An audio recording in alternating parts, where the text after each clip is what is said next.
ధన్యవాదాలు.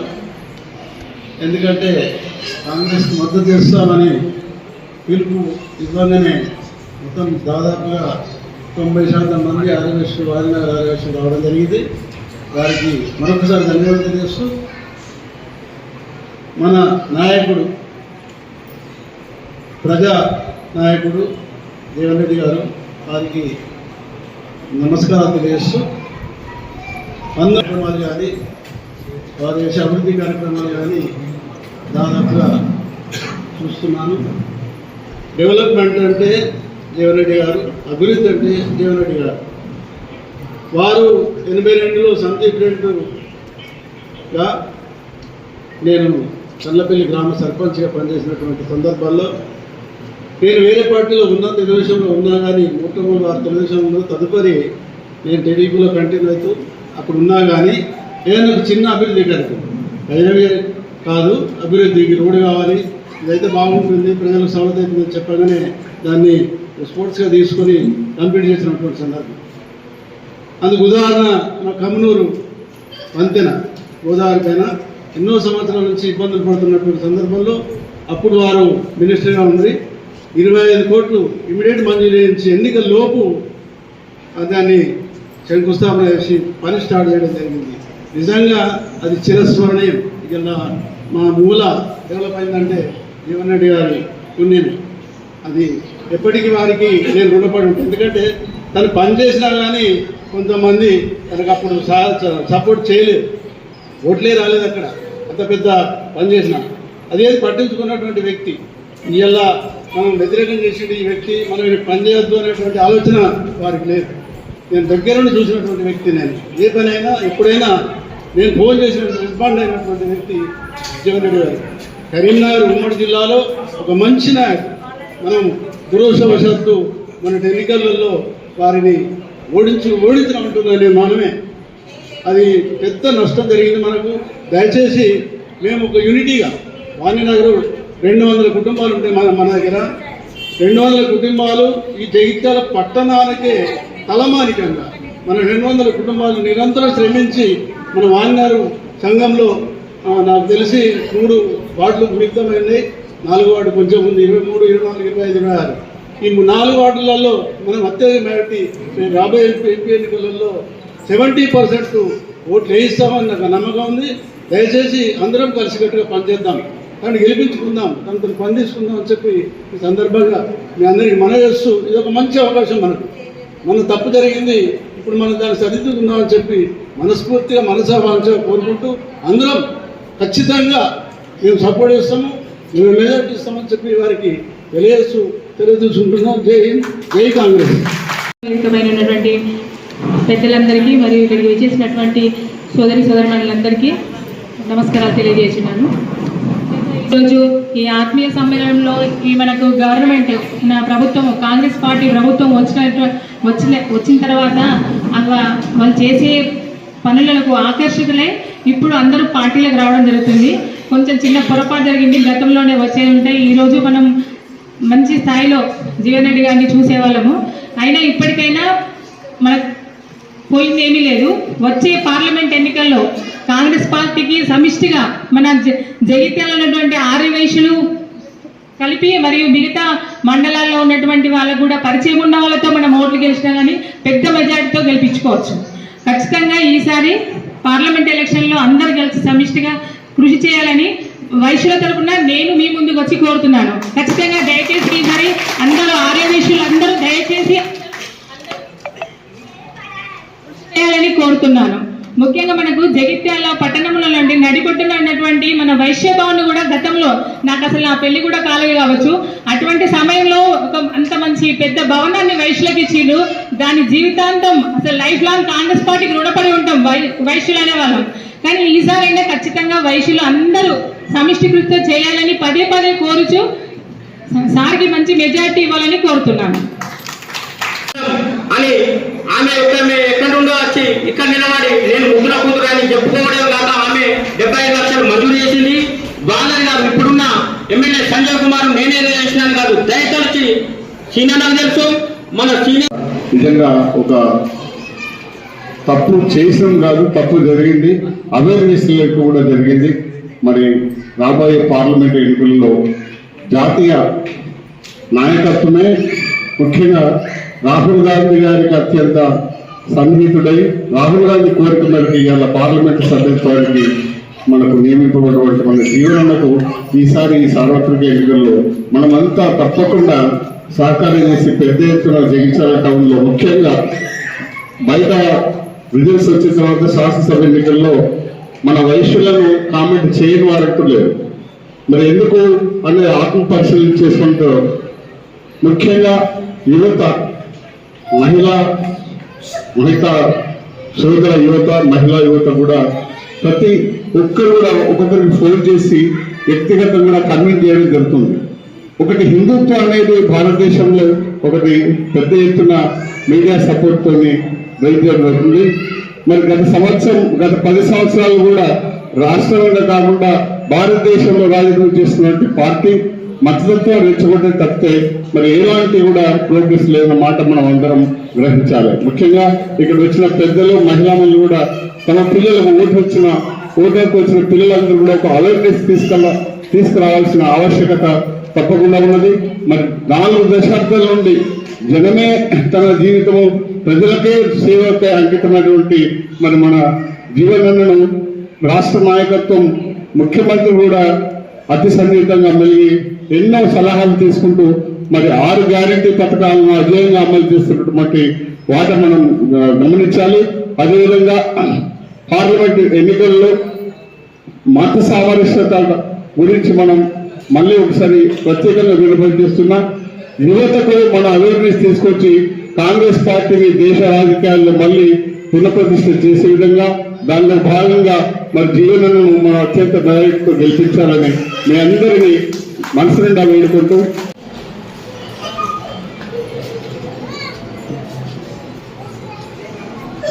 వేదికలు అలంకరించిన పెద్దలందరికీ నా యొక్క నమస్కారాలు. మొదట మన ఎమ్మెల్సీ జీవన్ రెడ్డి గారికి నా యొక్క హృదయపూర్వక నమస్కారాలు.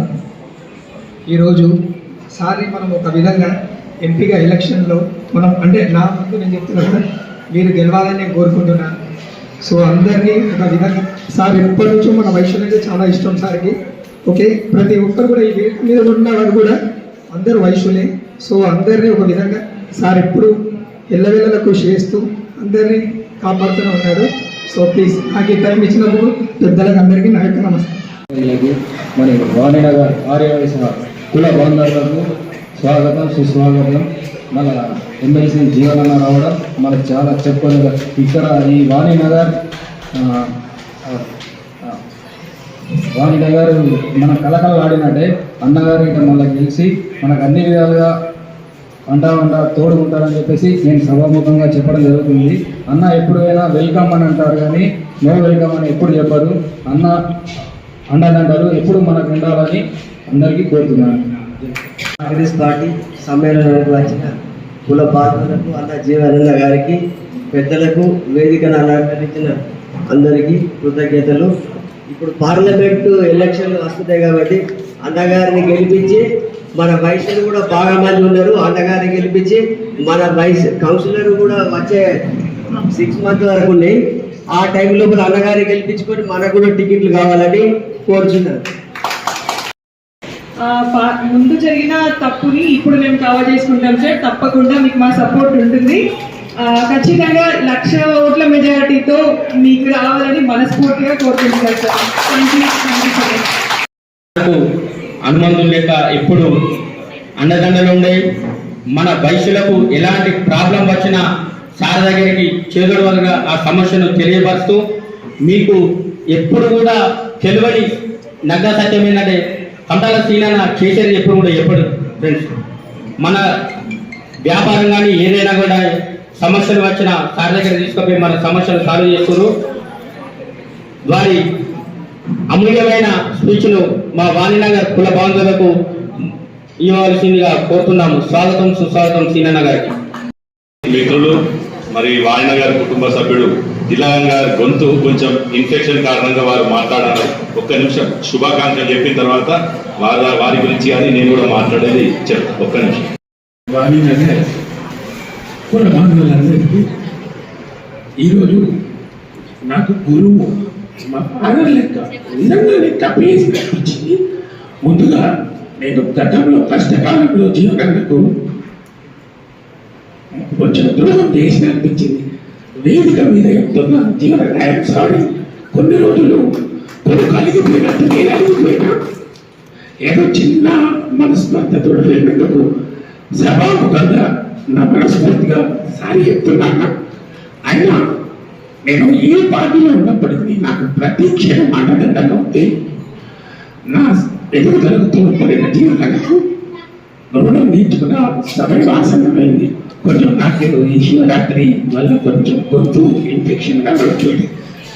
అందరం ఏకదాటి నుండి ఈసారి బాగా పోతులో జీవనంగా అత్యంత విధంగా వచ్చే విధంగా ప్రయత్నం చేద్దామని కోరుకుంటున్నాను. జై కాంగ్రెస్. 35 years జీవనకు కుటుంబ సభ్యులు కొన్న నిజంగా వెళ్ళిపోవడం బాగా అనిపించింది. తిరిగి మళ్ళీ ఈ ఇంటికి రావడం చాలా సంతోషం. ఈరోజు జగిత్యాల పట్టణానికే తలమానికంగా తలలో పువ్వుల శోభించే విధంగా వాణినగర్ అనేది ప్రాంగణం కొలువై ఉంది జగిత్యాల పట్టణ కేంద్రానికి. ఎందుకంటే న్యూ బస్ స్టాండ్ నుంచి మొదలుకుంటే తలలో పువ్వుల ఎంత అంటే వాణినగర్ అభివృద్ధి చెందడము మనమందరము ఈ మధ్యనే ప్రతి ఒక్కరు ఏ విధంగా ఉండే ఒక 20 సంవత్సరాల క్రితము ఇప్పుడు ఏ విధంగా ఉన్నదన్నది కూడా చూస్తున్నాం. ఎందుకంటే గత పాలకులు వారి వారి పాలనా సౌలభ్య ప్రకారం మన వాయినగర్లో రోడ్స్ కానీ డ్రైనేజ్ సిస్టమ్ కానీ మరి పెరుగుతున్న జనాభాను దృష్టిలో ఉంచుకొని డెవలప్మెంట్ చేసినందుకే మనమందరం కూడా ఇక్కడ ఉండాలనే ఆలోచన ఆశయంతో ఈ ప్రాంగణంకి రావడం జరిగింది.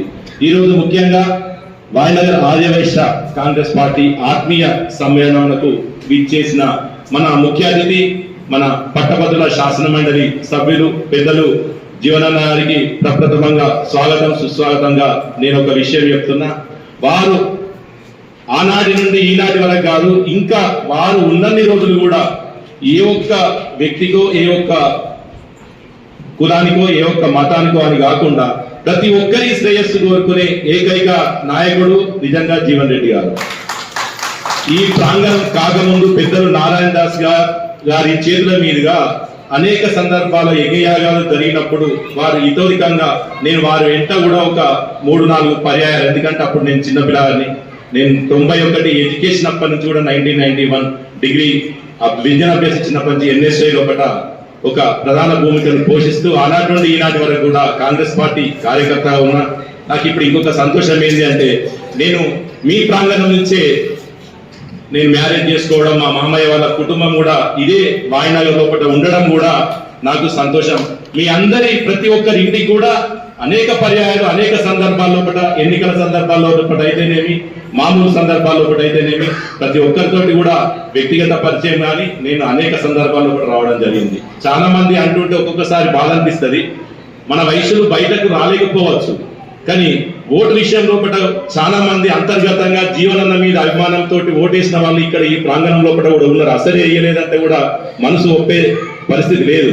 ఎందుకంటే ఒక 20 కుటుంబాలు పూర్తిగా కలిసి ఉండేటి, చిన్నగా 10 మందిని పిలుచుకున్నా 10 మంది లోపల ఒక్క ఉండే కుటుంబాలు మన ఉన్నాయి. వాళ్ళు వేయలేదు అనే పరిస్థితి కాదు. ఎందుకంటే వ్యాపార రీత్యా వయసులు కొంచెం బయటకు రావడం ఇబ్బంది, ఎందుకంటే అధికారంలో ఉన్న ప్రభుత్వానికి. ఓకే, జరిగింది ఏది జరిగినా కానీ ఈ రోజు శుభ సూచకం. మరి మిత్రుడు విజయ్ నిజంగా నేను ఒక 20-25 రోజుల క్రితం ఒక ఫంక్షన్ లోపల నాకు, ఎందుకంటే పార్ట్నర్ మా ఎరవేలు రవి ఇదే వాణినగర్ లోపల తను కూడా నివాసం ఉన్నాడు, లేనట్టున్నాడు, రాలేదు. ఆ రోజే అడిగినప్పుడు కూడా మేము అందరం కూడా మద్దతు చేస్తాము అని చెప్పి మౌఖికంగా చెప్పినప్పుడు నాకు చాలా సంతోషం. ఎందుకంటే ఒక కమిటెడ్ వర్కర్, ఒక కమిటెడ్ ఫ్యామిలీ, ఒక ఏదైతే ఒక సిద్ధాంతాన్ని నమ్ముకుంటాడో ఆ సిద్ధాంతానికి ఎలాంటి ముందు వెనుక ఒక వేరే మాట్లాడకుండా నిజంగా మంచిగా నిబద్ధతతోటి పనిచేసే వ్యక్తి. మరి వాళ్ళ మిసెస్ కూడా ఏంది, ఆమె ఎన్నోసార్లు నాకు ఒక్కొక్కసారి బాధ అనిపించేది, మా వైశాఖలో ఇంత యాక్టివ్ ఉన్నామే మరి మా ఎంబడి ఎందుకు లేదు అని. అయినా కానీ అన్నయ్య అని చెప్పి ప్రతి సందర్భంలో కూడా మంచిగా మాట్లాడేది. మరి తను కూడా ఈ రోజు కాంగ్రెస్ పార్టీకి రావడం శుభ సూచకంగా వారికి నిజంగా స్వాగతం చెప్తూ, మరి అయిత విశ్వనాథం గారు నేను ఎన్నో పర్యాయాలు ఎన్నో ఎన్నికల సందర్భంగా కూడా వారిని అడగడం జరిగింది.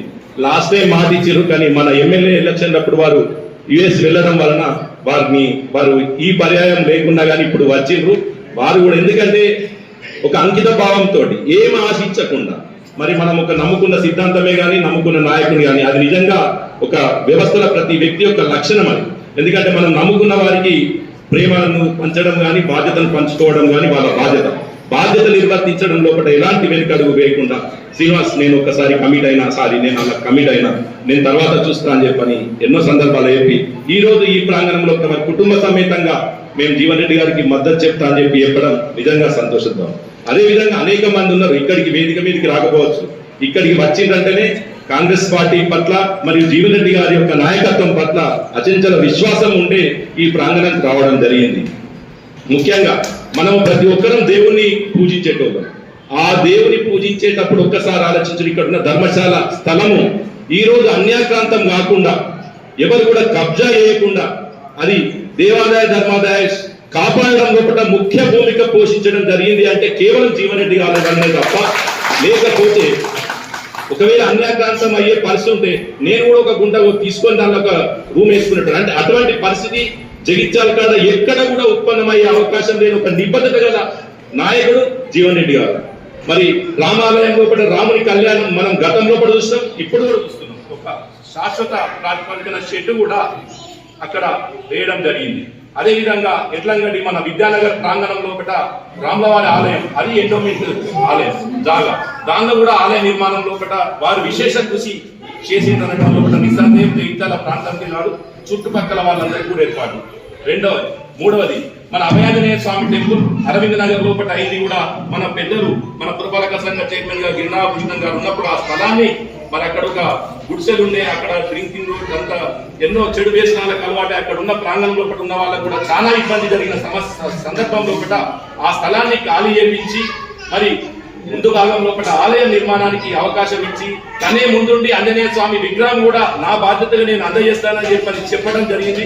అక్కడ ఆలయాన్ని నిర్మించుకోవడమే కాదు వెనుక వైపు ఒకటి ఉర్దూగలను మనం ఏ మతానికి వ్యతిరేకం కాదు, ఎందుకంటే వ్యాపారం మన మతము, వ్యాపారమే మన కులం, వైశ్యులము అన్నా కానీ వ్యాపారం మన కులం, వ్యాపారం మన మతం. అక్కడ ఉర్దూగర్ను ఒక మంచి ఆలోచనతో, ఎందుకంటే ఇప్పుడు కాకుండా ఇంకొక 20 సంవత్సరాలకైనా కానీ ఎలాంటి ఇబ్బంది రావద్దు, ఈ ప్రాంగణం బాగుండాలి, ఇక్కడ మంచిగా ఉండాలని చెప్పారు.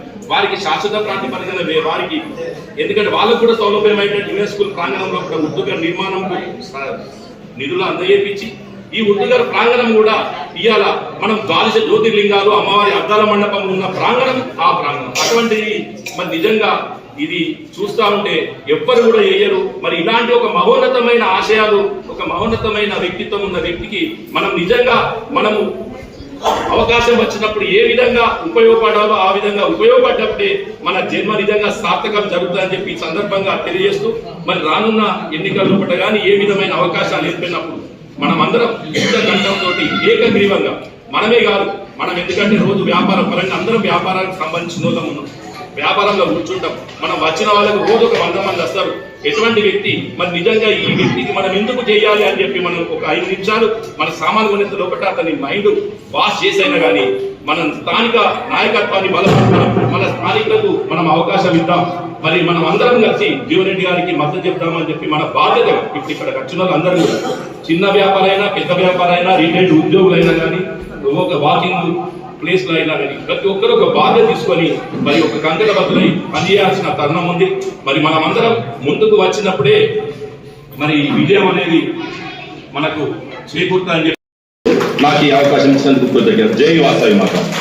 సోదరులతోని ఎంతో ఘోరంగా ఉండే అక్కడ పందులు కానీ అవి కానీ అన్నదానం కానీ ఏదైనా మీటింగ్ పెట్టుకున్నాను కానీ మేడం మన వాణినగర్ ఇక్కడే ఉంటారు కాబట్టి వారు కూడా మనకు ఎప్పుడు వెళ్ళవేళ ఏ కార్యక్రమం బతుకమ్మల కానీ జైలు కానీ పిలిచినా మనకు ఎప్పుడు కూడా నేను వస్తానని చెప్పి మనకు ఎప్పుడు సపోర్ట్ చేసే మేడం ఒక 2 నిమిషాలు మాట్లాడుతుందిగా కోరుతున్నాను.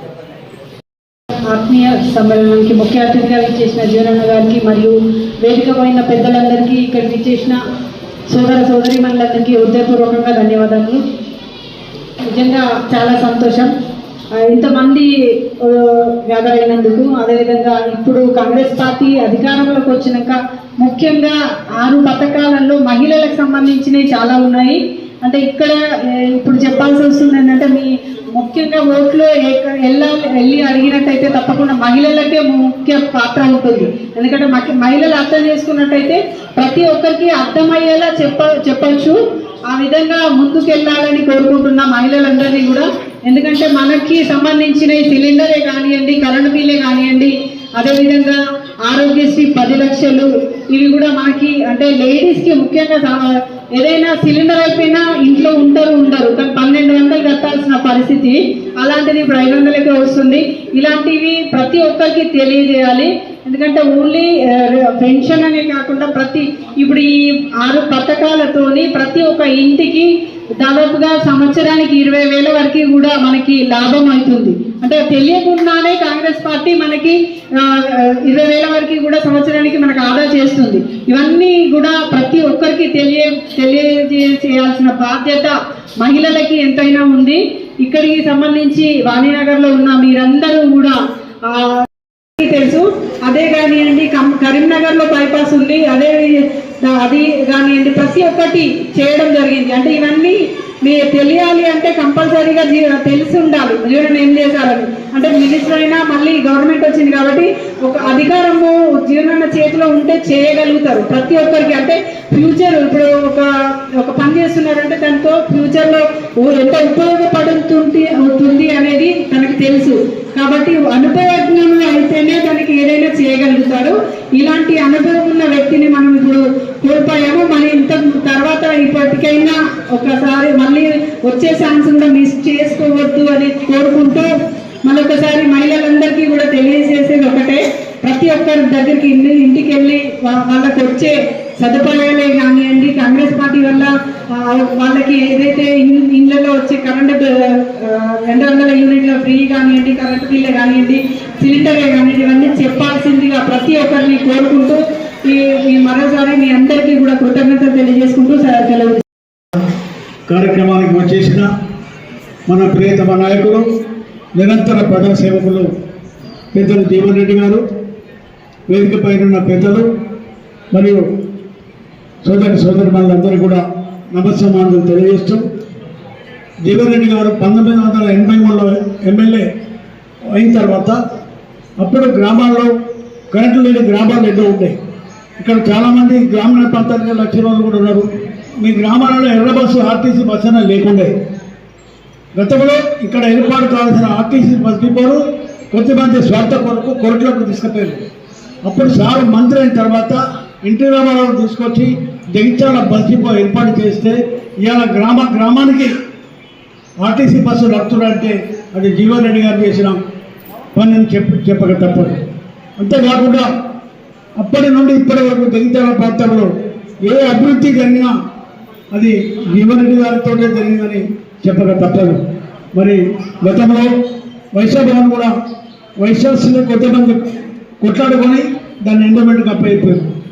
అప్పుడు మళ్ళీ వైఎస్ గారు ఉన్నప్పుడు సార్ కొట్లాడి అప్పుడు ఐఏఎస్ అధికారులు వినకున్నా కానీ వైఎస్తో తెప్పించి జగిత్యాల వైశాఖభవన్ ప్రైవేట్ మళ్ళీ వైశాఖకి ఇప్పించిన ఘనత ఒక ఆంధ్రప్రదేశ్ రాష్ట్రంలో ఒక జగిత్యాలకే దక్కింది.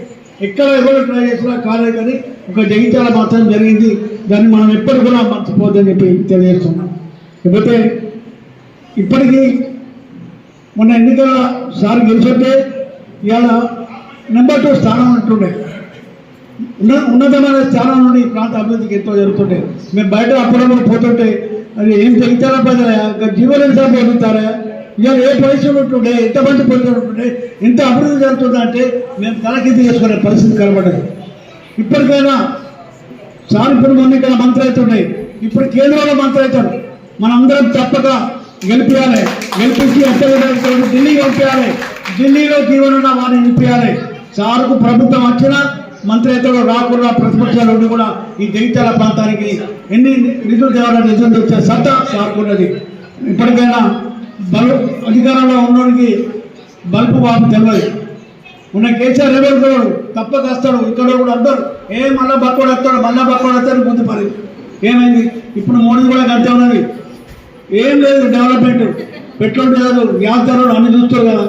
ఎక్కడ ఉన్నాయి 2 కోట్ల ఉద్యోగాలు ఏమి లేవు, అక్కడ అంతా వ్యతిరేకత ఉంది. మళ్ళీ అక్కడ ఏం లేదని ఇప్పుడు ఇక్కడ కాన్సల్ట్ చేస్తారు. కాబట్టి దయచేసి ఇప్పటికైనా మనం గుర్తెరిగి జీవన్ రెడ్డి గారిని అత్యధికమైనతో గెలిపించి జగిత్యాల వాణి ఢిల్లీలో మాట్లాడే అధికారం అవకాశం వారికి కల్పించాలని కోరుతూ ఈ అవకాశానికి సంతకం అంటే 5 లక్షల రూపాయల పథకం ఈ 12వ తారీఖు నాడు ముఖ్యమంత్రి గారు రిలీజ్ చేశారు. ఎవరైనా ఉంటే అందరూ అప్లై చేసుకోండి ఈ సందర్భంగా తెలియజేస్తుంది.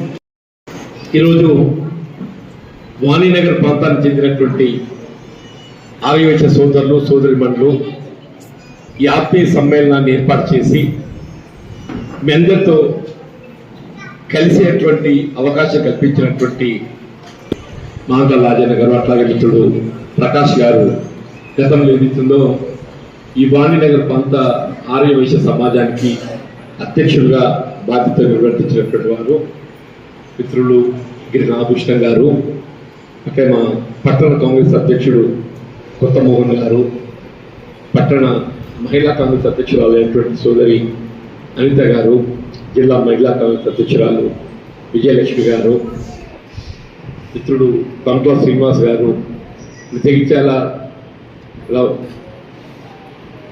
ఛాంబర్ ఆఫ్ కామర్స్ అధ్యక్షుడిగా బాధ్యత నిర్వర్తిస్తూ ఈ ప్రాంతంలో వర్తక వాణిజ్య వర్గాలకు ఎప్పుడు ఏ సమస్య వచ్చినా తాను ఆ సమస్య పరిష్కారానికి తోడుగా నిలుస్తున్నటువంటి మిత్రుడు ఏదైతుందో కంటా శ్రీనివాస్ గారు, మిత్రుడు జిల్లా గంగాధర్ గారు గతంలో నాకు చిరకాల మిత్రుడు, రాజకీయంగా భిన్నాభిప్రాయాలు రావటం సహజము.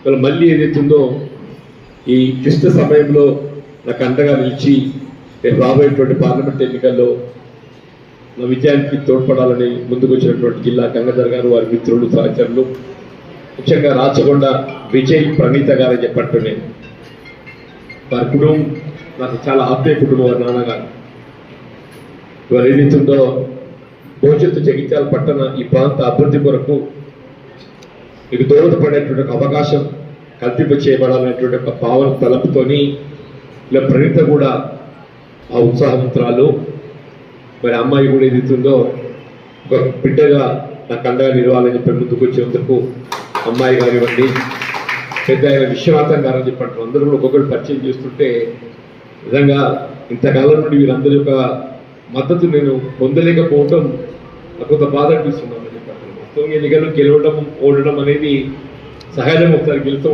ఓడతాం. అందరూ ఏదైతుందో మొన్నటి ఎన్నిక మనం ఆశించిన ఫలితం పొందలేనంత మాత్రాన బాధపడాల్సిన పని లేదమ్మా. ఎందుకంటే భవిష్యత్తు అనేది విధి లిఖితం ఎట్లున్నట్టు అవుతుంది అంటున్నాయి. నేను 94 ఎన్నికల్లో మీరందరూ చిన్నపిల్లల వయసు అంటే నేను నా ప్రజా జీవితం 83లో ఆరంభమైంది, 81, 83లో.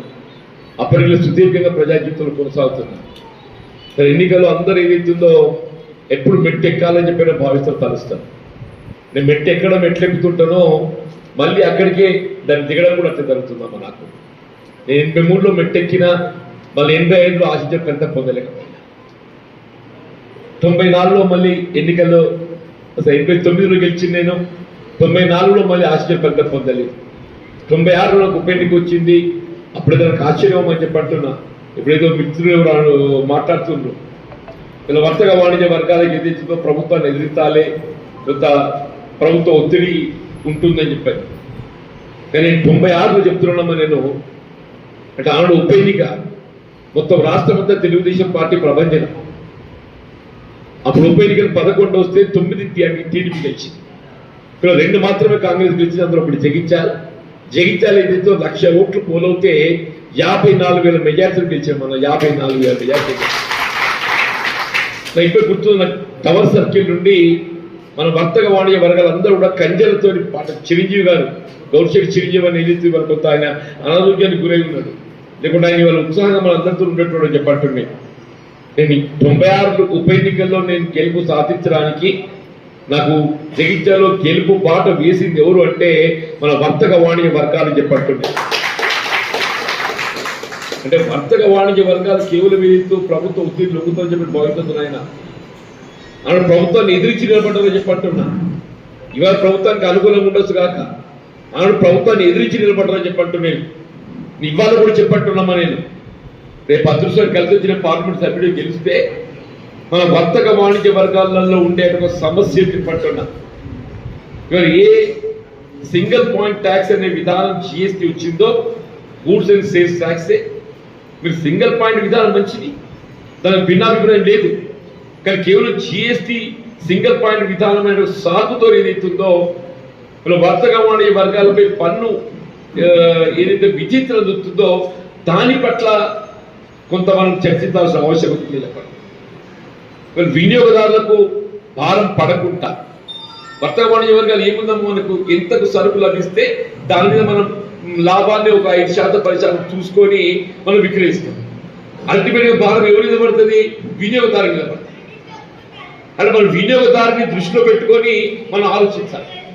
ఆ వినియోగదారునిపై భారం పడకుండా ఈ జిఎస్టీ విధానం అనేది ఏదైతుందో సరళీకృతంగా ఉండే విధంగా చూసే ఒక బాధ్యత నేను చెప్పకపోతాను. చెప్పండి, పార్లమెంట్లో మీరు అందరి మద్దతుతో నాకు అవకాశాలు లభిస్తే అమ్మ తల్లి చెప్పంటూ నేను శాసనసభ్యుడే కానీ శాసన మండలి సభ్యుడే కానీ అధికార పార్టీలు ఉన్న ప్రతిపక్ష పార్టీలు ఉన్న ఈ ప్రాంత సమస్యలను ప్రతిబింబ చేసే విధంగా మీ శాసనసభలో శాసన మండలిలో నా గొంతెత్తి గడవ వినిపించేటువంటి వాడిని నేను చెప్పండి. భవిష్యత్తులో అవకాశం వస్తే పార్లమెంట్లో చెప్పంటూ నేను జిఎస్టీ విధానం పట్ల దాన్ని సరళీకృతం చేసి వినియోగదారులపై పడుతున్నటువంటి ఆర్థిక భారాన్ని తగ్గింపు చేయబడే విధంగా చెప్పండి. వీళ్ళ పెట్రోల్ డీజిల్ అన్నిటికీ ఏంటి, వీళ్ళ రవాణా దేని మీద ఆధారపడుతుంది? డీజిల్ పై ఆధారపడతా. ఆ రవాణా భారం తగ్గితే సరుకు కొంత వరకు దాని ఆర్థిక భారం తగ్గుతుంది. ఈ పెట్రోల్ డీజిల్ ధరలు దేనిపై ఆధారపడి ఉంటాయి? వీళ్ళ దాని ముడి సరుకు అయినటువంటి ఇంధనం క్రూడ్ ఆయిల్. పెట్రోల్ డీజిల్ యొక్క ముడి సరుకు ఇంధనం ఏదైతే ఉన్నదో క్రూడ్ ఆయిల్. ఈ క్రూడ్ ఆయిల్ అంతర్జాతీయ మార్కెట్ ధరలపై ఆధారపడుతుంది. 2014లో క్రూడ్ ఆయిల్ అంతర్జాతీయ మార్కెట్లో బ్యారెల్ $105 ఉంది. అంటే అప్పుడున్నట్టు ధరలకు అనుగుణంగా ఏదైతుందో diesel it was 50 to 55 rupees, 50 నుండి 55 రూపాయలు ఉంటాయి. పెట్రోల్ 70 to 75 రూపాయలు ఉంటాయి. అది మనకి ఏదైతే $105 అనేది అధిక భారం అని. అయినప్పటికీ ఆ భారం వినియోగదారుపై పడకూడదనే భావనతోని కేంద్ర ప్రభుత్వం రాయితీ కల్పించి భారాన్ని తగ్గింపజేసింది. ఇవాళ $105 క్రూడ్ ఆయిల్ ఏదైతుందో మన 70 రూపాయలకు వచ్చిందమ్మా. అంటే ఆల్మోస్ట్ 50% తగ్గింది, 50% తగ్గింది. 105కి 70 రూపాయలకు వచ్చింది. అంటే ఆటోమేటిక్ ఏం కావాలి? వీళ్ళు పెట్రోల్ డీజిల్ ధర తగ్గాల్సింది ఏమైపోయింది? గతానికంటే వీళ్ళు దాదాపు రెట్టింపు అయిపోయింది. $105 ఉన్ననాడు ఏదైతుందో డీజిల్ 50 రూపాయలు ఉంటే వాళ్ళు ఎంత ఉంది? దాదాపు 100 రూపాయలు, 98, 99, 100 రూపాయలు చెప్పండి. ఆల్మోస్ట్ డబుల్ అయిందని చెప్పంటారు. మరి ఆనాడు ఏదైతుందో వినియోగదారుపై భారం పడకూడదని చెప్పిన కేంద్ర ప్రభుత్వం ఏదైతుందో రాయితీ కల్పించి ఆ భారాన్ని తగ్గింపజేసి ఇవాళ ప్రభుత్వం ఏమంటుంది? ఎన్డీఏ ప్రభుత్వం, భారతీయ జనతా పార్టీ కేంద్ర అధికారుల ప్రభుత్వం ఏమంటుంది? ఈ ఆయిల్ కంపెనీ లాభాలు నష్టాలు ఏదైతే వాళ్ళు చూసుకోవాలని జోక్యం తీసుకున్నట్టు. మరి అటువంటిప్పుడు ధర తగ్గితే తగ్గాలే కదా. ఆయిల్ కంపెనీలు లాభాలు పడబోతున్నాయి. గత సంవత్సరం ఏదైతుందో వీళ్ళ ఆయిల్ కంపెనీ భారతదేశంలో ఏదైతుందో 70,000 కోట్లు ఆర్జించింది అన్న. 70,000 కోట్లు అంటున్నాయి. 70,000 కోట్లు ఏదైతే ఆయిల్ కంపెనీస్ లాభాలను ఆర్జించినాయో ఆ 70,000 కోట్లు వినియోగదారులపై భారం తగ్గే విధంగా నువ్వు పెట్రోల్ డీజిల్ ధరలు మనం తగ్గిస్తే కొంత రవాణా ఛార్జ్ తగ్గుతుండే కదా. రవాణా ఛార్జ్ తగ్గితే వినియోగదారు లాభం అవుతుండే కదా. కానీ ఇంతవరకు వ్యాపారస్తులకు ఒమ్ము కావాల్సే విధంగా, వ్యాపారస్తులు అంటే మనలాంటి వాళ్ళు మీలాంటి వాళ్ళు కాదు తల్లి, మీకు మీరు ఏదో అనుకుంటూ మీరు బతుకుదెరువు కోసం చేసే వ్యాపారం. మీరేం చేస్తుండ్రు? బతుకుదెరువు కొరకు జీవనం ఏదైతుందో కొనసాగింప చేయడానికి ఏ విధమైన ఉపాధి పొందలేక ప్రత్యక్షంగా ప్రభుత్వ పరంగా ఏదో కొంత పెట్టుబడి సమకూర్చుకొని వీళ్ళు మీరు స్థిరపడ్డ ఇక్కడ వర్తకం అని చెప్పారు. కానీ బడా పెట్టుబడిదారులు ప్రభుత్వంకి వెళ్ళి ఏదైతుందో రాయితీలు పొందుతారమ్మా. మీకు ఏ రాయితీ లేదు ప్రభుత్వంకి వెళ్ళి. మీ ప్రభుత్వంలో ఏ రాయితీ చేస్తలేదమ్మా. మీరు సొంత పెట్టుబడి పెట్టినా బ్యాంకు అప్పు తెచ్చినా కానీ మీరే పెట్టుబడి పెట్టుకుంటున్నారు. ప్రభుత్వం మీకే సహాయం వస్తలేదు. వీళ్ళ అంబానీ అదాని లాంటి వాళ్ళకి ఏదైతుందో ప్రభుత్వం రాయితీ కల్పిస్తుంది అన్ని విధాల. వాళ్ళు ఏదైతుందో ఎన్పీ అకౌంట్స్ అని చెప్పి, నాన్ ప్రొడక్టివిటీ అకౌంట్ అని చెప్పని వాళ్ళు ఆశించిన వేరే లాభాలు పొందలేకపోయారని చెప్పి లక్షల కోట్లు ఏదైతుందో వాళ్ళ వేళ అప్పులు వస్తువులు నిలిపివేసిందమ్మా చెప్పండి. మనం కూడా మీరు కూడా నష్టపోతున్నారు. మీరు ఆశించి లాభాలు పొందలేకపోతున్నారు. మరి అప్పుల వస్తువులు నిలిపివేయాలి కదా, నిలిపేస్తుందా? నేను రైతాంగం మా గ్రామీణ ప్రాంతం ఉంటారన్న రైతాంగం కూడా ఏది ఇస్తుందో వీళ్ళు పెట్టుబడులకు అనుగుణంగా మద్దతు ధర పొందలేకపోతున్నాం. రైతు క్రమేపీ రుణగ్రస్తులు అవుతున్నాడు. రైతాంగాన్ని రుణవిముక్తులు చేయాలని చెప్పి ఉద్యమిస్తుంటే మొత్తం దేశంలో ఢిల్లీ సరిహద్దుల్లో సంవత్సరాల తరబడి ఉద్యమిస్తుండే కనీసం మద్దతు ధరకు చట్టబద్ధత కల్పించాలని చెప్పారు. ఇంతవరకు ప్రభుత్వం స్పందన లేదని చెప్పంటుంది. ఆశ్చర్యంతో ఏం చెప్పంటు నేను ఏదైనా గతాన్ని పోల్చి చూడండి. రాజకీయంగా వారి జీవన్ని సమర్థించాలి. ఎందుకు సమర్థించాలి? వీడు మనకు అందుబాటులో ఉంటాడా ఉండడా? ఎందుకు సమర్థించాలమ్మా? మీకు అందుబాటులో ఉంటే సమర్థించండి, మీకు అందుబాటులో ఉండకుంటే సమర్థించండి. మీ గతంలో పాలనలు చూసి ఈ ప్రాంతంలో ప్రజలు చూసి ఎన్నడైనా ఎక్కడైనా జగిత్యాలలో సమస్య వస్తే గతంలో పార్లమెంటుకు ప్రాతినిధ్యం వహించిన అభ్యర్థి ఎన్నడైనా కనబడ్డాడే ఈ ప్రాంత సమస్యల పరిష్కారానికి? రాజకీయ పార్టీని చెప్పంటూ నేను కాంగ్రెస్ పార్టీ పరంగా కూడా ఇలా గ్రామీణ ప్రాంతమే కానీ వర్తక వాణిజ్య వర్గాలకే కానీ ఏ విధమైన ఆర్థిక భారం లేకుండా రాయితీలు కల్పింపజేసి నిరుపేద వర్గాలకు వర్తక వాణిజ్య వర్గాలకు కూడా అండగా నిలిచింది కాంగ్రెస్ పార్టీ అని చెప్పండి. మరణాల నిరుద్యోగం ఇవ్వతున్నారమ్మా అంటూ నేను మన పిల్లలకు ఉద్యోగాలు కావాలి, విద్యావకాశాలు కావాలంటూ నేను విద్యావకాశాలు ప్రభుత్వం ప్రోత్సహిస్తున్నది. ఏదో ఉన్న కాడికి ఏది మీరు సంపాదించిన 4 రూపాయలు పెట్టి మీ పిల్లలు చదువు సందే చెప్పిస్తున్నారమ్మా. మరి కొలువు వస్తుందా? కొలువు రావాలంతా? తెలంగాణ ఎందుకు ఉద్యమించిన మనం? మన కొలువులు మనకు కావాలి, మన ఉద్యోగాలు మనకు కావాలమ్మా. దశాబ్ద కాలం ఉంది తెలంగాణ రాష్ట్రం ఏర్పడి. ఈ దశాబ్ద కాలంలో చెప్పంటూ నేను కనీసం ఖాళీ ఉన్న కొలువులను భర్తీ చేసిన అంటూ నేను కనీసం ఖాళీ ఉన్న కొలువు భర్తీ చేయాలి కదా. మీరు 2022 మార్చిలో ఏదైతుందో బిస్వాల్ కమిటీ చెప్పని ఉద్యోగస్తుల జీవన ప్రమాణాలను పరిశీలించి వాళ్ళ పిఆర్సి పే రివిజన్ కమిషన్ కూడా వేసిన కమిటీ అని చెప్పంటారు. ఆయన చెప్పిన బిస్వాల్ రాష్ట్రంలో 193,000 ఉద్యోగాలు ఖాళీలు ఉన్నాయని చెప్పానమ్మా. 2 సంవత్సరాలు గడిచింది, ఒక్క ఉద్యోగం నింపలేదు తల్లి అని చెప్పి అంటున్నా. ప్రజలు విజ్ఞులు సరే చెయ్యాలని గెలవలేదు తల్లి, అది వేరు విషయం, అదృష్టం లేదు. కానీ ప్రజలు మార్పు కోరు. దశాబ్ద కాలం 2 పర్యాయాలు ఏ టీఆర్ఎస్ పార్టీకి అవకాశం ఇవ్వడం జరిగిందో ఉద్యమ ఆకాంక్షలు నెరవేర్చడంలో టీఆర్ఎస్ పార్టీ ప్రజల ఆకాంక్షలకు అనుగుణంగా పనిచేయడం లేదు. ఈ ప్రభుత్వాన్ని మార్చాలి, ఈ ప్రభుత్వాన్ని మార్చాలి. నిరుద్యోగ యువతకు ఉద్యోగ అవకాశాల కల్పనలో వీళ్ళు కట్టుబడి లేదు కాబట్టి మార్చాలని చెప్పిన మార్చిండ్రు. ఇలా 3 మాసాలు గడిచింది. 3 మాసాల లోపల ఏదైతుందో 30,000 మంది నిరుద్యోగ యువతకు ఉద్యోగ అవకాశం కల్పించిన ఘనత కాంగ్రెస్ పార్టీ చెప్పండి. కేవలం జగిత్యాల మన జిల్లాలో 1000 మందికి ఉద్యోగాలు వచ్చినాయి. మన జగిత్యాల జిల్లాలో తల్లి అని చెప్పంటున్నా. నేను ఒక వారం 10 రోజుల లోపల ఈ 1000 మంది ఫెలిసిటేషన్ పెడతాను. 1000 మందికి అటు పోలీసు ఉద్యోగాలే కానీ, మెడికల్ అండ్ హెల్తే కానీ, గురుకులాశ పాఠశాలలే కానీ 1000 మందికి ఉద్యోగాలు తెచ్చే తల్లి అని చెప్పంటున్నా. మరి నువ్వెందుకు నియామక పత్రాలు ఇవ్వలేకపోయినావు? నువ్వు 10 ఏళ్ళు రాజ్యం చేసినావు. 10 ఏళ్ళు రాజ్యం చేసేది ఇస్తుందో నువ్వైతే కొలువులు ఇవ్వాలి కదా. ఏదో సాంకేతిక నెపంతో ఏదో కారణం అడ్డు పెట్టి అందరు పెట్టిండమ్మా.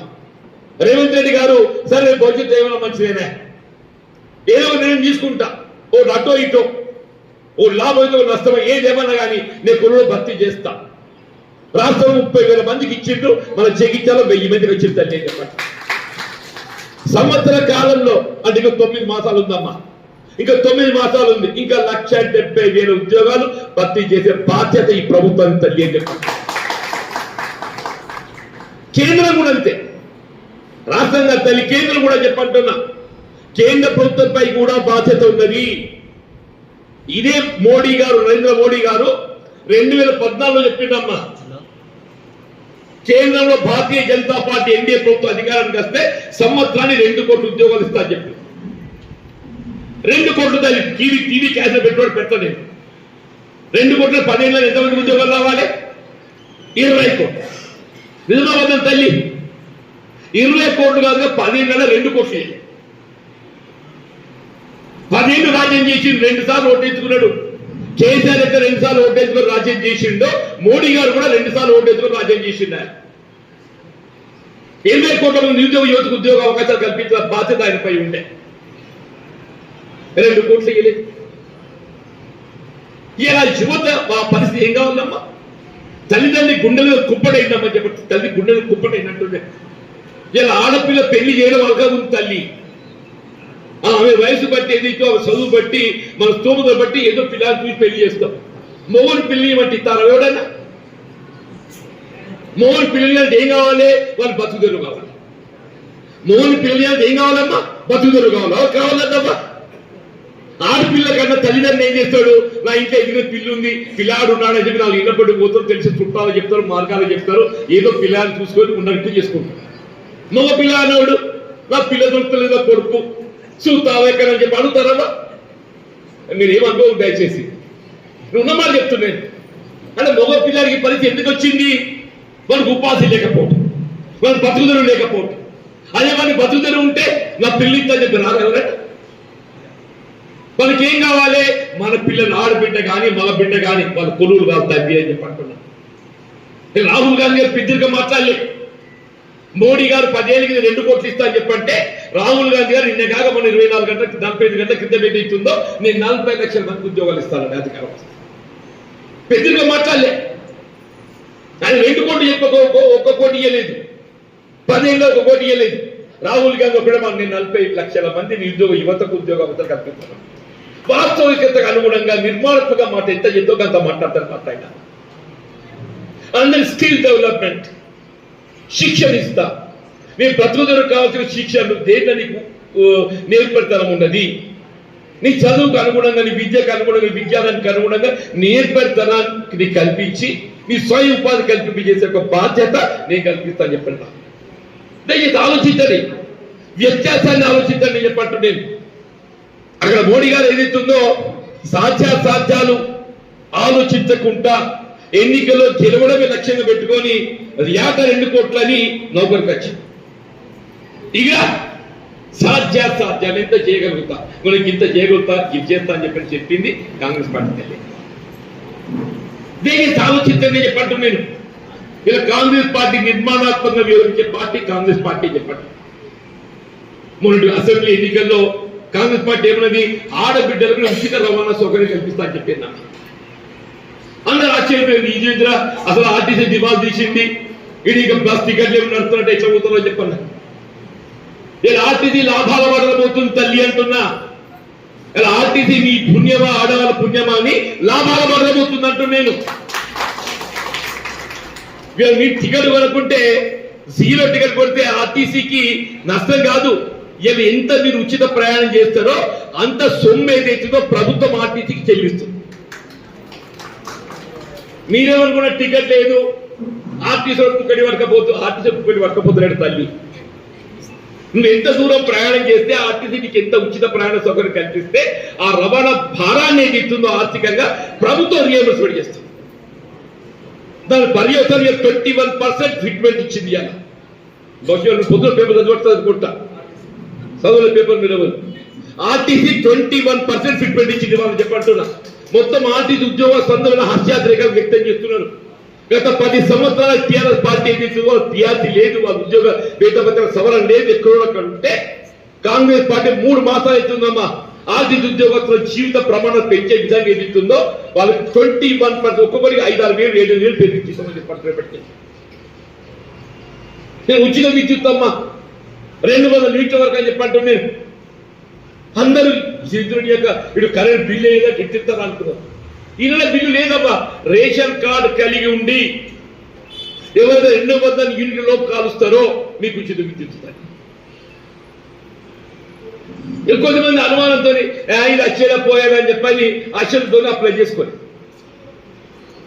బిల్లు 200 లోపల వచ్చింది. అయ్యో మన మాపైతే లేదంటే ఇప్పటి ఏం మీరు ఆందోళన చెందాల్సిన అవసరం లేదు. మీరు రేషన్ కార్డు, ఆధార్ కార్డు, ఆ బిల్లు 3 పట్టుకొని మున్సిపాలిటీ ఓడిపోతారు. మీకు ఏదైతే ఆన్లైన్ ఉన్నది, మీకు 24 గంటల లోపల ఏదైతే మీరు బిల్లు చెల్లింపు లేకుండా, మీరు 24 గంటలు మీరు బిల్లు చెల్లింపు లేకుండా, మీరు చెల్లించాల్సిన అవసరం లేకుండా ఆ 200 యూనిట్ లోపు వచ్చిన వారికి అందరికీ కూడా బిల్లు మాఫీ చేపించే ఒక బాధ్యత నాది తల్లి, నాదయ్యా. ఇది ప్రభుత్వ ఆలోచన విధానం అని చెప్పి అంటాను. నేను హైదరాబాద్లో మాట్లాడి నేను ఇట్లే మా మిత్రుడు ఇట్లా టీవీ మిత్రుడు ఉన్నారు. ఈ నెల 230 వచ్చింది ఓలం అని మాఫీ రాదు. 200 యూనిట్ల దాకానే మాఫీ వస్తుంది, 200 దాకా మాఫీ రాదు. అయ్యో నాకు 200 లోపల అంతా మంచుకుంటుండే, మరి మీదికి వచ్చింది ఎట్లా అంటే, నువ్వు బుద్ధివంతుడైతే వచ్చే నెలకి వెళ్ళి దాన్ని లోపలి పట్టుకోవచ్చు. ఇంకేనమ్మా, నువ్వు పోయిన నెల పోయింది బాధపడకు, పోయిన నెల పోయింది బాధపడకు, వచ్చే నెల బుద్ధికి రా. చూడు 15 తారీఖు రాగానే మీటర్ చూడు ఎంత కాలిందో. 90 100 కాలేదు, ఇక వల్ల ఎంత కావాలి, ఇక 90 కంటే ఎక్కువ కావాలి. 105 వచ్చింది అనుకో, 80 నిండితే 80 కాలితే నిండుతాయి. ఇక నువ్వు ఏమైనా మంచిదే, బాత్రూమ్ పోతే రూమ్ లో కరెంట్ బుక్ ఆపు. మరి నువ్వు బాత్రూమ్ లో పోతున్నావు బాబా, రూమ్ లో బుక్ ఎందుకు, బుక్ ఆపేసి బాత్రూమ్ లో పో, బాత్రూమ్ బుక్ ఆపేసి రూమ్ లో కిచెన్ లో పోతున్నావు, రూమ్ లో బుక్ ఆపేసి కిచెన్ లో పో, కిచెన్ లో బయటకు వస్తున్నావు, కిచెన్ బుక్ ఆపే. మనం ఏ రూమ్ లో నివాసితమై ఉంటామో ఆ రూమ్ లో బుక్ గెలిగించుకోండి. ఆ రూమ్కి వెళ్ళి బయటకు వస్తున్నాం అని చెప్పంటే ఆ బుక్ ఆపే. బింత కొంచెం తల్లి టీవీ ఉంటది, టీవీ చూసా అట్లా ఆన్ పెడతాం. టీవీ ఏదైతుందో ఇక్కడ ఆ సీరియల్ నడుస్తుంటది, ఇక్కడ సీరియల్ నడుస్తుంటది తల్లి. నువ్వు కిచెన్ లో పోతావు, పొంగుతుంది బియ్యం ఎసరు వచ్చిందని చెప్పాలి. వాళ్ళు ఎసరు వచ్చిందని పోయినప్పుడు టీవీ ఆఫ్ చేసుకో. నువ్వేం చేస్తావు, ఇప్పుడే రానా 2 నిమిషాలు కదా చెప్పని టీవీ ఇట్లా ఉంటుంది, నువ్వు పోయి ఎసరు కాడికి పోతావు. నువ్వు ఎసరు దించాలి, వాళ్ళు ఎసరు పెట్టాలి, పెట్టద్దా, ఎసరు దించడానికి 5 నిమిషాలు కావాలి, ఎసరు పెట్టడానికి 5 నిమిషాలు కావాలి. పప్పు మన ఇంకో వేయాలను ఆఫ్ చేసుకుని 10 నిమిషాలు అవుతుంది టీవీ, కరెంట్ బిల్ తక్కువ అవుతుంది కదా. నేను ఎవరో కానీ చెప్పంటున్నాను, 200 పైపడ్డ వాళ్ళు బాధపడాల్సిన అవసరం లేదు. రాబోయే మాసం వెళ్ళి మీరు ఎంత 200 లోపలి రావాలో ఆలోచన చేయండి, మీకు కూడా వచ్చే దగ్గర బిల్లు మాఫీ అని చెప్పండి. ఇంత మంచి ఆలోచన చేస్తుంటే కాంగ్రెస్ వాడు ఏం చేసిండు, ఆడేం చేసిండు, ఈడేం చేసిండంటే మరి ఇంత మంచిగా నువ్వెందుకు చేయలేదు? నువ్వు 10 ఏళ్ళు రాజ్యం చేసినావు కదా, రాష్ట్రంలో 10 ఏళ్ళు టీఆర్ఎస్ రాజ్యం చేసింది, కేంద్రంలో 10 ఏళ్ళు మోడీ గారు రాజ్యం చేసింది. ఈ కుకింగ్ గ్యాస్ తల్లి 2000 ఇవ్వాలి కానీ గ్యాస్ అలవాటు పడ్డాం అబ్బా, వంట చిరుకు లేదు, పొగ మనం దాన్ని బంద్ శక్తి లేకుండా అయిపోయింది. గ్యాస్ సిలిండర్ 10 ఏళ్ళ కింద 400 రూపాయలు ఉండేనమ్మా. మోడీ గారు వస్తుండ్రు, దేశం వెలుగుతుంది అని చెప్పని కొద్దిమంది మొగ్గిండ్రు.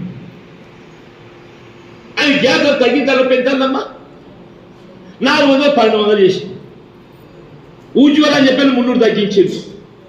ఉజ్వల 10 మందికి ఇస్తున్నాడు, 10-20% మందికి, వాళ్ళు 300 తగ్గించింది. మిగతా వాళ్ళు కదా 850 వచ్చిందా లేదా? కాంగ్రెస్ చెప్పి తల్లి ఉజ్వల లేని వాళ్ళు, ఉజ్వల ఉన్న వాళ్ళు ఎవరైనా కానీ మీకు 500 కంటే ఎక్కువ సిలిండర్ ధర ఇంతమందికి ఉన్నా కానీ 500 పైన మీరు చెల్లించే భారాన్ని కాంగ్రెస్ పార్టీ పరిస్థితి, సోనియా తల్లి పరిస్థితి చెప్పండి. నిజమా మధ్యమా? మనకి ఎవరు మంచి వారు ఆలోచన చేయమంటున్నాను. ఇండ్ల నిర్మాణ కార్యక్రమం తల్లి, ఇల్లు లేని వాళ్ళు కులం లేదు, మతం లేదు, ఎవరైనా ఇల్లు మంజూరు కావాలమ్మా. నేను ఎందుకంటే 2009లో ఎమ్మెల్యే ఉండగా 89లో ఇదే భూషం అనే చైర్మన్ ఉండే, ఇక్కడ ఉండే ఎన్నుకున్నా. నువ్వు వెళ్ళినా 200 ఎకరాల భూమి కొన్నాడు ప్రభుత్వంకి. 200 ఎకరాల భూమి కొని నువ్వేనోయి మా రాచకొండ విజయ్, నువ్వు అప్పుడు ఎక్కడో నాకు తెలియదు కానీ 2008-9లో 200 ఎకరాల భూమి కొన్నాడు నువ్వు పేర్లు చెప్పంటున్నా. జీవన్ రెడ్డి ఏం చేసిండో చెప్తున్నాడు, నీ తెలుగుదేశం మిత్రుడు టీఆర్ మిత్రుడు చెప్పు, నువ్వు ఏం చేసిండో. 200 ఎకరాల భూమి కొని ఏదైతుందో 4000 ఇళ్ళు మంజూరు చేసిన మా ప్రభుత్వం. 4000 ఇళ్ళు మంజూరు చేసి నిర్మాణం చేపడితే వివిధ దశలు ఉన్నాయి, లెంటర్లు ఉన్నాయి, బేస్మెంట్ ఉన్నాయి, స్లాబ్ పడ్డది, వివిధ దశలు ఉన్నాయి. నన్ను చూసి ఏదైతుందో కేసీఆర్ కవిత గారు కూడా నేను 4000 మంజూరు ఇస్తాను చెప్తాను, మంచి ఇస్తాను, ఐ వెల్కమ్. నువ్వు 4,000 ఇస్తే నేను మొదలుపెట్టి 4,000 పూర్తి చేయలేదు. ప్రభుత్వ సొమ్ము పెట్టుబడి పెట్టాను దాని మీద, సగంలో ఆగిపోయినాయి. అట్లా 1,600 మంది ఉన్నారని చెప్పట్టున్నా. ఆ 1,600 ఇండ్లు నిర్మాణం పూర్తి చేస్తా 6 నెలల లోపల నెలలతో చెప్పారు. ఈ 4,000 డబుల్ బెడ్రూమ్ ఇండ్లు కూడా ఇప్పటికీ ఇంకా ఎట్లనే ఉన్నాయి. ఇండ్లు నిర్మాణం అయినాయి, తాగుటానికి నీళ్లు లేవు, శానిటేషన్ లేదు, కరెంట్ లేదు. మన ఓట్లు వస్తుంది కదా, ఈ 4,000 మందిని ఆకర్షించాలి. 4,000 అంటే ఎన్ని ఓట్లు వస్తాయి? కుటుంబాలు, భార్య భర్తలు 8,000. ఈ ఇంటికి అయితే 8 రోజులు ఉంటే, ఇంటికి అయితే 8 రోజులు ఉంటున్నాయి, 12,000 అవుతున్నా కదా. ఆ 12,000 మందిని ఆకర్షించడానికి ఏదైతుందో, నేను 4,000 పిడాత జీవనని గెలిచిన అంటే వాడు మీకు ఒక్క ఇయర్ రద్దు చేస్తారని చెప్పి భయం పెట్టి 4,000 కుటుంబాలు ఓట్లు ఎంచుకున్నారు. ఆ పుణ్యం ఈ దాకొచ్చింది. ఇవాళ నేను చెప్తున్నా, ఆ 4,000 కుటుంబాలకి ఏదైతే గృహప్రవేశం చేసిన ఒక బాధ్యత నాది అంటుంది. అంతేకాదమ్మా, ప్రతి సంవత్సరం 3,500 ఇండ్లు లేని నిరుపేదలు ఒక్కొక్క కుటుంబానికి 5 లక్షలు ఇచ్చి ఇల్లు కట్టిస్తా అని చెప్పండి. ఒక్కొక్క ఇంటికి 5 లక్షలు. అది ఏ కులమని కానీ అబ్బా, ఇండ్లు ఉండకూడదు, అంటే ఇండ్లు లేని వాళ్ళు కావాలి, మీ స్థలం కింద మీరు ఏర్పాటు చేసుకుంటే 5 లక్షలు పెట్టి. రేపు ఎన్నికల ప్రక్రియ ముగిసిందంటేనే రేపు 11th ప్రారంభమవుతుంది ఒక కార్యక్రమం చేపట్టు. పెన్షన్ పెరుగుతున్న నిత్యావసర వస్తువుల ధరల కారణంగా పెన్షన్ పెరగాలమ్మా. మొన్న 2000 అప్పుడే ఏమన్నారు, పిడాత కాంగ్రెస్ అతి బిగించే 2,000 రద్దు చేస్తారా? మీరు ఆ రోజు భయపడ్డారు. ఉన్నమాట చెప్తున్నాను, ఊరి ఎక్కడ కాంగ్రెస్ పెన్షన్ రద్దు చేస్తున్నట్టు ఎట్లా అని చెప్పాను. అది రద్దు కాదు తల్లి, 2,000 4,000 ఇస్తాంటారా? నేను రద్దు కాదు తల్లి. మీ 2,000 వస్తున్నాయా? ఒక 2 నెలలోపే పట్టండి. రేపు రేపు మాత్రం వెళ్ళి 2,000 స్థానిక అర్హతకు అనుగుణంగా 4,000 రూపాయలు పెంచామని చెప్తారు. 4,000 ఏ పెన్షన్ రానోళ్ళకి 2,500. రేపు 12 నాడు ఆరంభమవుతుంది. 12 నాడు ఆరంభమవుతుందమ్మా తల్లి చెప్పట్టు. మీరు ఆలోచన చేయండి. ఒక్కొక్క పార్టీ విధానం, కాంగ్రెస్ ఉన్నది, టీఆర్ఎస్ పోయింది, బీజేపీ ఉన్నది. బీజేపీతో పోల్చండి, ఎవరు మంచి వారి మద్దతు తెలుపుతామంటున్నారు. మీరు అభ్యర్థి పరంగా చూడండి, రాజకీయ పార్టీ పరంగా చూడండి. దయచేసి నా ప్రజా జీవితం ఏదైతే జగితాలతో ముడిపడి ఉందమ్మా, నా ప్రజా జీవితం జగితాలతో ముడిపడి ఉంది. నేను ఎన్నికల్లో గెలవడం ప్రధానం కాదు నాకు. ఎన్నికల్లో గెలిచినా ఓడినా నా తుది శ్వాస వరకు ఇదే జగిత్యాల గడ్డ మీద ఇదే ప్రజల సేవ చేస్తూ నా జీవితం అంకితం చేసుకుంటా. నేను చివరి శ్వాస అవుతుందా చెప్పాను. నేను ఒక్కడే చెప్తున్నా, నేను అందరు కూడా రాజకీయాలకు అతీతంగా ఆలోచించండి. ఎవడు మనవాడు, ఎవడు మన కాపుదలు నిలబడతాడు, ఎవరి దగ్గర స్వతంత్రంగా పోగలుగుతాం. నా దగ్గర రావాలని కంపా శ్రీనివాస్ అక్కర్లేదు, నాగరాజు అక్కర్లేదు అన్న. కంపా శ్రీనివాస్ కానీ నాగరాజు కానీ నన్ను మీకు పరిచయం చేస్తాను. ఇది కేవలం పరిచయం చేసేంత వరకు. ఈ పరిచయ కార్యక్రమం అయిపోయిన తదుపరి మీ సమస్య బట్టి, మీ సమస్యకు అనుగుణంగా ఏదైతుందో మీరు ఎవరు నా దగ్గరకు వచ్చి నేను స్పందిస్తాను. సమస్య సాధ్యమైంది పరిష్కారానికి అనుగుణంగా అయితే నేను పరిష్కరిస్తాను. కాకుండా ఈ మార్గం తల్లికి రాత్రం కాబట్టి ఇట్లా ఊతే అవుతుంది కావచ్చు అని చెప్పి చూపెడతాను. నా అనుభవంతో చెప్తాను. ఏదైనా కానీ చెప్పట్టు నీ వల్ల మరి ఏకాదశి పర్వదినం నిన్న మూసింది. ఇవాళ ఏదైతే ఉందో మంచి కార్యక్రమాన్ని ఏర్పాటు చేసిండ్రు మన వాడినగర్ ఆదివాసీ బిడ్డలు. మీతో నేను ఆరంభిస్తున్నాం ఇక్కడ కార్యక్రమం. ఒక విధంగా ప్రచార కార్యక్రమం ఇవాళ మీతో ఆరంభిస్తున్నాం. మీ అండదండలతోని, మీ ఆశీర్వచనంతో ఏదైతుందో మరి ఆ దేవుడు ఆశీర్వదిస్తే నేను పార్లమెంట్ సభ్యుడిగా నా టికెట్ ఇంకా ప్రకటింపవల్లే. ఒకటి ముందు టికెట్ ప్రకటింపబడాలి. కాంగ్రెస్ పార్టీ కూడా పరిశీలిస్తుంది. కాంగ్రెస్ పార్టీ తక్కువ తినేది కాదు, అంత ఇలా అల్లా తప్ప పార్టీలకే కాదు, ఎవరితో టికెట్ ఇచ్చేది కాదు. ఇది బాగా ఆచి తూచి ఆలోచన చేసి టికెట్ ఇస్తాను తల్లి అంటున్నాను. నా దగ్గర ఏం లేదు పెట్టుబడి.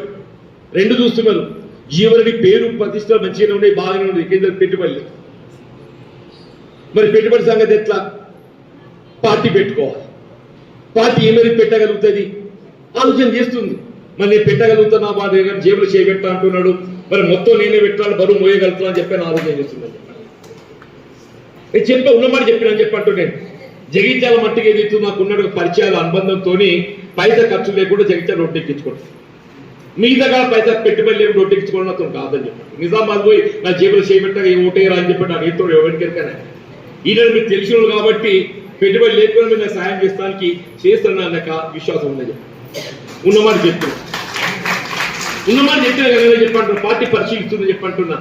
మరి రేపు తెల్లారితే తెలుసు ఎల్లుండి ఏం చేస్తుంది ఏంటని అవకాశం వస్తే మాత్రం మీ అందరి యొక్క మద్దతు కావాలని చెప్పి కోరుతూ సెలవు తీసుకోవడం జరిగింది.